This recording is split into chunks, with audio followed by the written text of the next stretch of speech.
నమస్తే, నేను మీ మాధురి. ఈరోజు మనతో పాటు ఉన్నారు మాడుగుల శివప్రసాద్ గురువు గారు. నమస్తే గురుగారు. గురుగారు, సంకటహర చతుర్థి మనకి బహుళ చతుర్థిని సంకటహర చతుర్థి అంటూ ఉంటారు. అసలు ఈరోజు చేయాల్సిన పనులేంటి? ఈరోజు ముఖ్యంగా గణపతికి పూజ చేస్తూ ఉంటారు, ఎందుకు? శ్రీ మహాగణాధిపతయే నమః. ఐం మహాసరస్వత్యే నమః. శ్రీ లలితాంబికాదేవియే నమః. సంకటహర చతుర్థి అనేటువంటిదమ్మా మామూలుగా గణపతికి చేయాల్సినటువంటి ఇది ఏమిటంటే, ఈ గణపతి చతుర్థులు అన్నీ కలిసి వినాయక చవితికి ఒక మహాచవితి అని వస్తుంది. అప్పుడు వినాయక చవితి పండుగ అని చేసుకుంటాం. అలాగే మనం ఇందాక మాట్లాడుకున్నప్పుడు ఏకాదశులు అని అన్నీ వచ్చిన తర్వాత వైకుంఠ ఏకాదశి అని వస్తుంది. వీటన్నిటికీ మహా అనేటువంటిది ఒకటి, మాస శివరాత్రులన్నీ కలిస్తే మహాశివరాత్రి అనేటువంటిది ఒకటి వస్తుంది. అవును. ఇవన్నీ కూడా మనం ఏమిటి అంటే మన మానవాళి మనము పాటించుకునేటువంటి విధానాలు. ఎప్పటికప్పుడు మనము ఏ పని కావాలన్నా గణపతి యొక్క అనుగ్రహము చాలా అవసరం. ఏ పూజ చేసినా గణపతి యొక్క అనుగ్రహం కావాలి. సంకటహర చతుర్థి అనడంలోనే మనకు ఒక ప్రాధాన్యత ఉన్నది. ఏమిటి? మనకు సంకటముగా మారినటువంటి పనులు ఏవైతే ఉంటాయో, మనకు కొలిక్కి రాని పనులు కొన్ని చాలా విపరీతముగా బాధించబడేటువంటివి ఏవైతే ఉంటాయో, ప్రతి మానవులకు కూడా అనేక రకాలు ఉంటాయి. ఈ సంకటము హరించేటువంటి చతుర్థి గణాయకుడు. మన సంకటాన్ని తీసేసేటువంటి చతుర్థి సంకటహర చతుర్థి. ఓకే, అంటే మన బాధలన్నీ తొలగిపోయేలా చేసేది. మరి చాలా సంకటకరమైనటువంటి బాధలు అంటే ఏంటి? మామూలు బాధలు వేరు.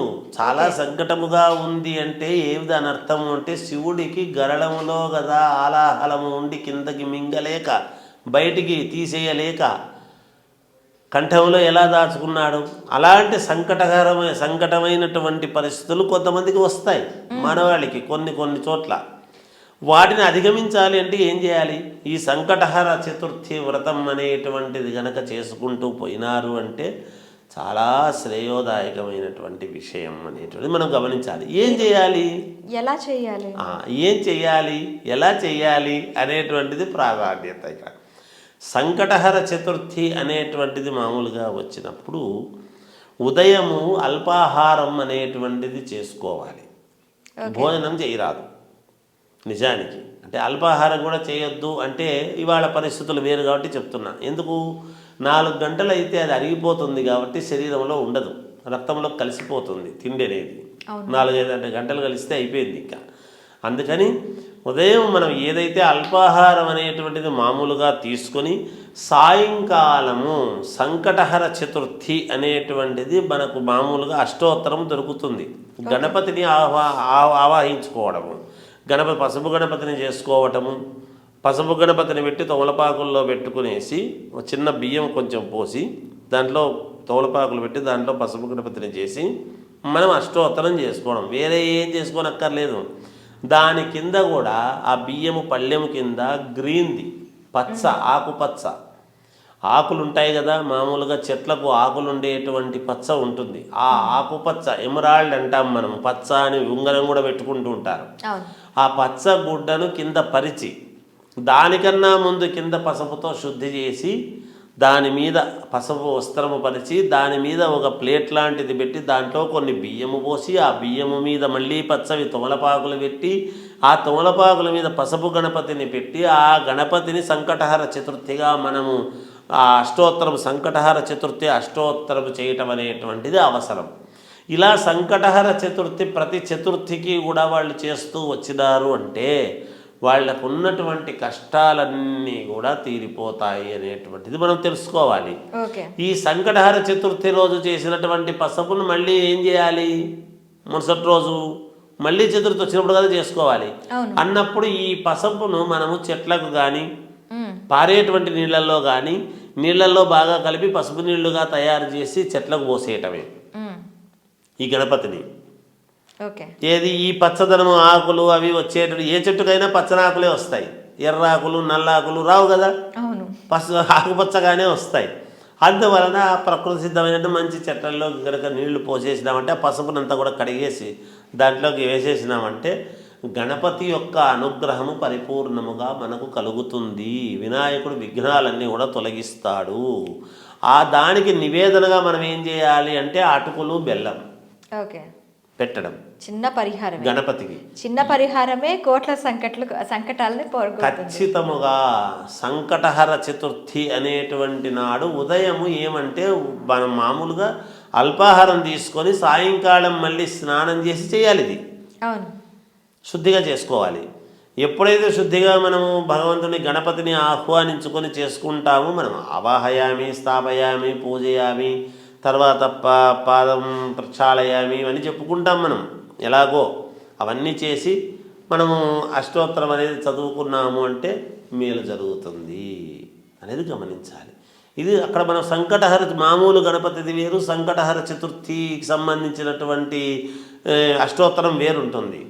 ఆ సంకటహర చతుర్థికి సంబంధించినటువంటి అష్టోత్తరం చదువుకున్నారు అంటే, చదువుకున్న తర్వాత అగరబత్తీలు తిప్పడము, టెంకాయ కొట్టుకోవడము, వదిలేయటము, నివేదనగా బెల్లమును కాస్త అటుకులు పెట్టి నివేదన చేయటము, ఆ బెల్లము అటుకులు ప్రసాదంగా తీసుకోవడము, లేదు పాలు బెల్లము అటుకులు అన్నీ కలిపేయడం, ప్రసాదంగా పెట్టడం, అదే కొంచెం తీర్థంగా తీసుకున్నారు అనుకోండి, ఖచ్చితముగా మేలు జరుగుతుంది.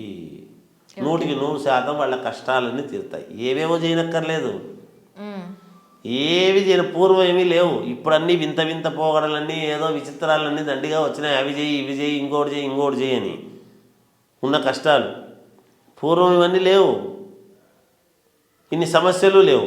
సమస్యలు మనం అనవసరంగా కొని తెచ్చుకుంటున్నాం. ఎవడో ఇస్తాను అప్పని ఎంటబడినాడని మనం తీసుకుంటున్నాం, లేనిపోని తెచ్చుకుంటున్నాం, అప్పులు అవుతున్నాయి, కట్టుకోలేక ననకలాడుతున్నాం. నాకు అప్పులు ఉన్నాయి అంటున్నాం. అప్పు ఎట్లయింది? మనం చేసుకుంటే అయింది. మనం చేసుకోకపోతే అప్పే కాదు కదా.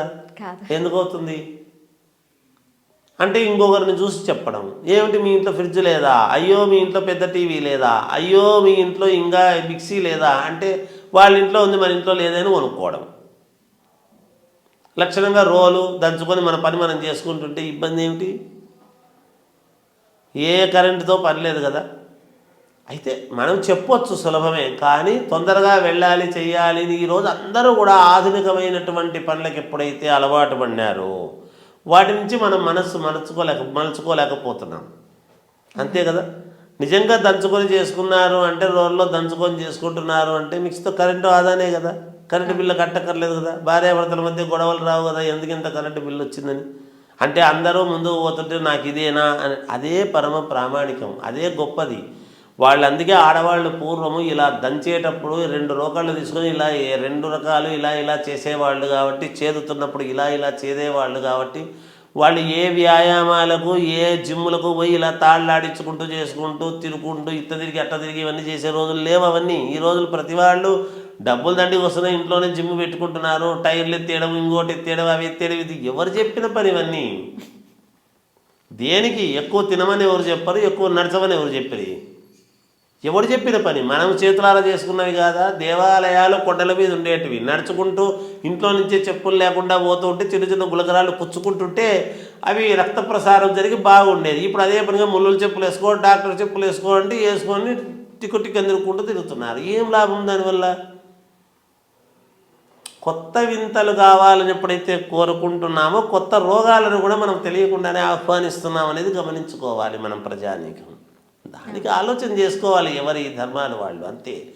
అందుకని అమ్మ ఇది సంకటహర చతుర్థి చాలా యోగవంతమైందే, చేసుకోవచ్చును. అన్ని సమస్యలకు మూలము మార్గము. గురుగారు ధన్యవాదాలు.